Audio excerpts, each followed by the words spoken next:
All right, so I just want to go over the problem that we had assigned for today, or just that was available for today.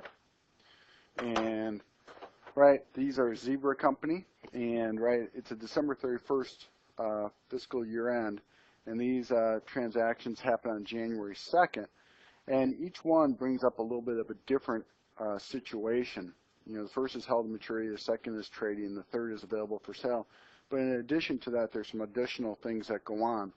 So I'm going to do each one separately, and let's just do the first problem, and the $30,000 of Antelope's 20-year bonds, they mature 2035, so 20 years.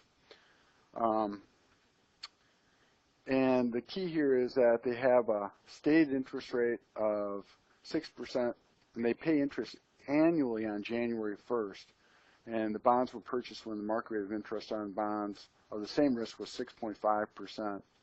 And so the first thing we should recognize is that these bonds sold at a discount because the stated rate was less than the effective rate. In addition to this, the fact that we have this investment in held to maturity securities, and as interest is not paid until January 1st, we have a December 31st adjusting entry. So the first thing, let's figure out the sale price. So in this case, N equals 20 because it's annual.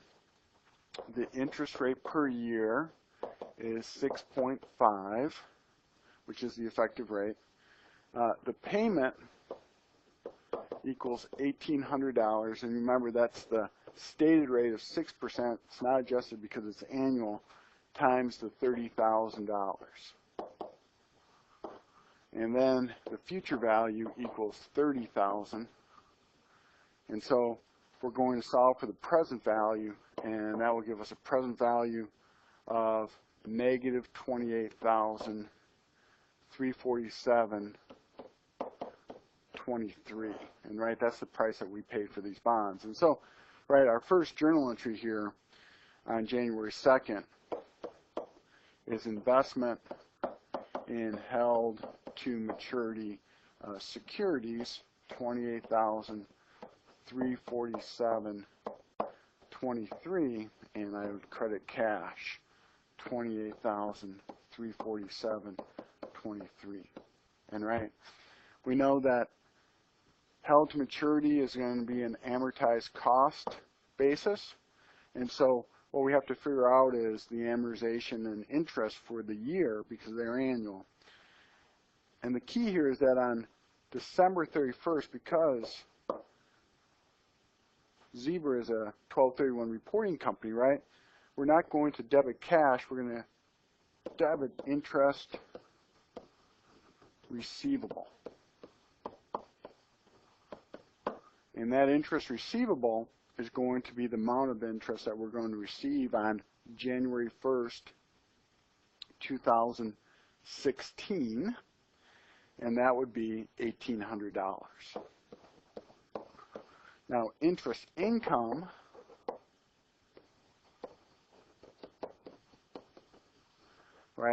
is always going to be the carrying value multiplied by the effective interest rate. And for us, that first period, it's going to be the 28,347.23 times the 6.5%, and I get 1842.57.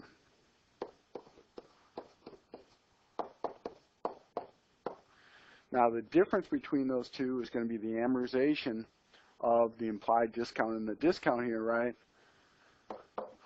oops, touch screen's not working, is going to be the 30,000, So let me just draw my T accounts here. This is my investment in held to maturity, and it started out at 28,347.23, and that is going to grow, since these are held to maturity, we expect to hold them to maturity, to 30,000 over the life of the bonds. And so that amortization is going to be investment in held to maturity Securities, and that would be $42.57, 42.57, giving me a new carrying value after the first year of 28,389 and 80 cents. All right. Now, right, I didn't really ask for this, but the next journal entry that they would make with respect to this is on January 1st, 2016, we would debit cash and credit interest receivable for $1,800. So there's the first bonds. And now let's move on to the next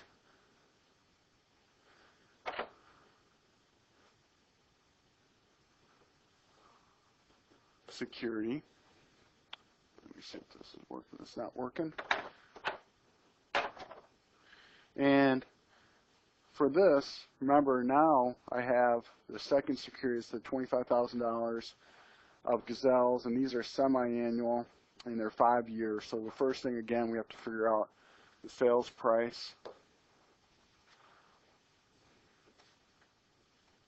And, right, we have N equals 10. The interest rate per year, right? And remember, these are semi-annual, and right, we're given annual interest rates. So we have to put in 3.5, right, which is the effective rate divided by 2. And our payment is going to be $925, right, which is the 3.7%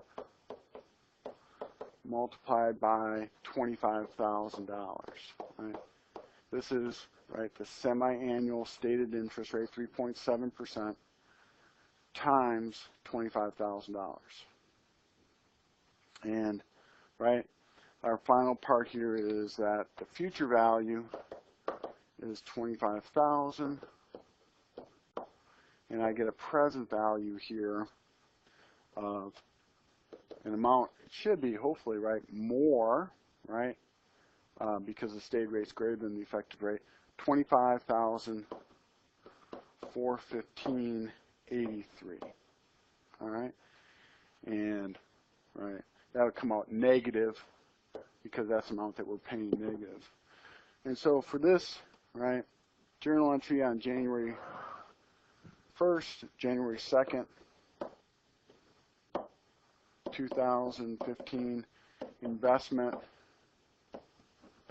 in trading securities, $25,415.83, and I would credit cash $25,415.83. And right, we have interest dates on June 30th and December 31st, so we don't have to worry about that adjusting entry at December 31st, right, because we're going to receive the cash. So let's do the journal entries here for the trading securities. And so when I look at this, on June 30th, and let me just put up the key accounts here that we're going to need for this. This is investment in trading securities. All right, and remember, they don't use an allowance account here, and so we're just going to have this account, and that is $25,415.83. And so when you don't use that allowance account, you have to be very careful here about making sure you remember, you know, the difference between the adjustments for unrealized holding gains and losses and your amortized costs. And so we want to keep a schedule here, and I'll just kind of point that out. So our first one, right, cash is $925. It's always, right, the coupon rate times the principal amount. And interest income, that first period, is going to be, right, the 3.5% times the 25,415.83, the effective rate times the carrying value, and we're going to get for that period 889.55. All right. In addition to that, we know that, right, the amortized cost of this investment here, move this over a little bit,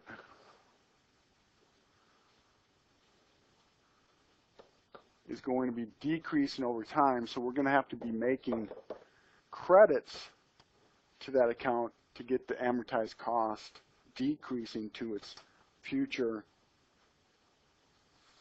value. And so that first period, right, the difference there is going to be investment in trading securities. And let me just abbreviate it with TS, and that would be $35.45. And so, right, 35.45.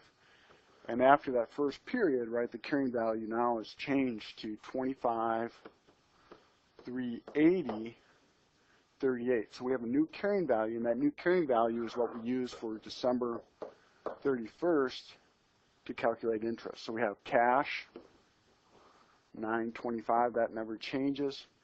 Interest, income, let me just abbreviate here, and it's going to be the 25,380 times the effective interest rate, and that will give us 888.31, and then we're going to have investment in trading securities, and that is going to be 36.69.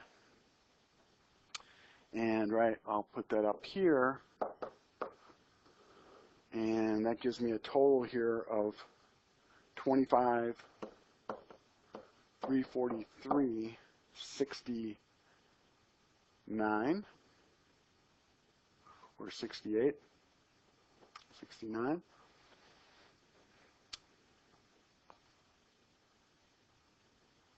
And now we're ready for our adjusting entry to mark to market. And right, we didn't have to do this for the held to maturity because remember, held to maturity is not a market value method. And so we just stopped. We didn't consider the market value. But for the trading securities, the market value, right, and right, we're trying to calculate the unrealized, let me just do it here, unrealized holding gain or loss equals fair market value minus the net carrying value. And on this date, right, the fair market value is 24,600. And right, the net carrying value on this date, because we've just had the amortized cost, is 25,343.69. And so, right, it's a negative amount, 743.69. And since it's negative, we have an unrealized holding loss. Now, for this reason, right, in this case, we're not using a separate valuation account. Our adjusting entry is going to be directly to the asset account. And so what we would do here is we would credit investment in trading securities for 743.69. And right, the key here is that the value in this security now is going to be, in this asset, is $24,600. Now, you have to be very careful here because when we calculate interest income for next period, we still have to use the initial amortized cost of $25,343.69. We don't adjust for that market value, so it's kind of two different transactions there. And so what we'd have here, our journal entry on 12/31, and I'm just going to abbreviate here, unrealized holding gain and loss, 743.69, investment in trading securities, 743.69. And we could have used a separate allowance account also in this process, but in this case we don't. So just to make sure that we have this, right? So if we're doing interest income next period, 6/30/16, our interest income would be the 25,343.69 times the effective rate. Remember, the effective rate there was 3.5%. and that would be our interest income. And so we have to keep those two processes separate, even though they're in one account. All right. Now, the last case with draft is the most difficult case. And the reason being is because we have a situation where we have some brokerage fees. And this makes it a little bit difficult to do because we have to come up with the effective rate in addition to the one that's then initially calculated. So I'll kind of give you this idea of what's going on here, but it makes it a little bit more difficult. So the first thing we want to be able to do here is calculate the initial price that was paid. And so for 3, right, N equals 20. Interest rate per year equals 10. Oops, I'm sorry. I'm looking at something else there. Interest rate per year is 2.9, right, which is the 5.8 divided by 2. And the payment is $375. Remember, that's the 5% divided by 2 times $15,000. All right. And, right, the future value is $15,000, and the present value is $14,099.04. Now, right, that was the price of the bonds, but in addition to that, we had to pay $14,099.04 plus $300 in brokerage fees. So the price really was $14,399.04. Now, when brokerage fees are added to this, we have to come up with a new effective interest rate. All right? And now I have to go to another step here to figure out what is the effective interest rate that would take this amount to the future value of $15,000. All right? So we're going to do that same process again, but now we're going to solve for the interest rate per year. All right? So in this case, right, N equals 20. The payment equals $375. The future value equals $15,000. The present value equals negative $14,399.04. And the interest rate per year is what we're solving for. And so we're solving for that interest rate per year. And what we end up with here is 2.76. 2.76. So that's what you should get on your calculator. 2.76, which means that the effective interest rate is 5.53%. Right? Multiplying the, rounding, it's 5.53. And so with this, right, the bonds are still sold at a discount because the stated rate of 5% is still less than the effective rate of 5.53, but the discount is just not so large. All right?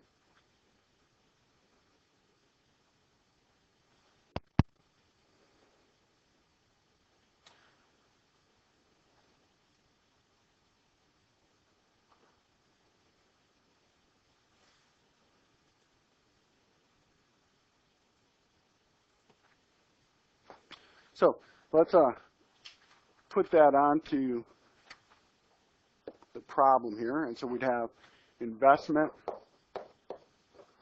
in available for sale securities, right? And that's going to be $14,399.04, and credit cash $14,399.04.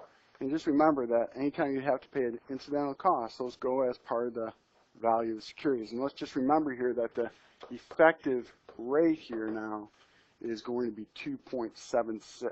Now, in addition to that, we use this valuation account, so I'm just going to draw here. Here's my investment in available for sale securities, 14,399.04, and here's my allowance for change in fair value of available for sale securities. And remember, that's always going to start at 0. So we have 2 interest entries, and our interest entries on June 30th is going to be cash, $375. And remember, we're amortizing up, and interest income